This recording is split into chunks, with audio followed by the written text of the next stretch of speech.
करीमनगर की हुस्नाबाद से खबर है। रियासती वज़ीर पूनम प्रभाकर ने मरकजी हुकूमत और रियासती बीजेपी क़ियादत पर सख्त तनकीद की। इन्होंने कहा कि खाद की फराहमी मुकम्मल तौर पर मरकजी हुकूमत की जिम्मेदारी है, मगर वो रियासत को मुनासिब मकदार में खाद फराहम करने में नाकाम हो रही है। इन्होंने कहा कि बीजेपी रियासती सदर को गाँव, किसान, खेत, पानी और बिजली के मसाइल की बुनियादी समझ में भी नहीं है। प्रभाकर ने वाज़ेह किया कि तमाम ज़रूरी ज़रूरियात जैसे कि बीज, पानी और बरक़ी रियासतें फराहम करती हैं, लेकिन खाद की पैदावार और तकसीम मरकज के तहत आती है। पूनम प्रभाकर ने बीजेपी कायदीन से मुतालबा किया कि वो दिल्ली जाकर वज़ीर आज़म से तेलंगाना के किसानों के लिए खाद की फराहमी पर जोर दें।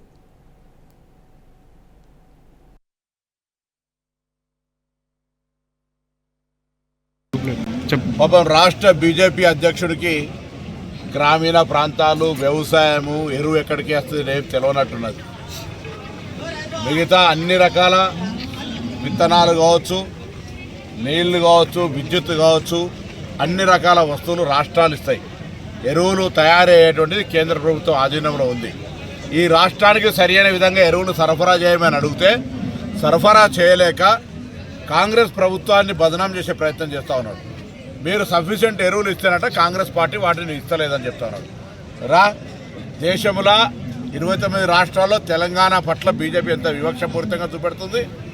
రైతులకు ఎరువులను దాచిపెట్టి తెలంగాణ కాంగ్రెస్ ప్రభుత్వం అంత పిచ్చి పని చేసేటువంటి విధంగా ఉందా? నీకు ఆలోచన ఏమనిపిస్తుంది?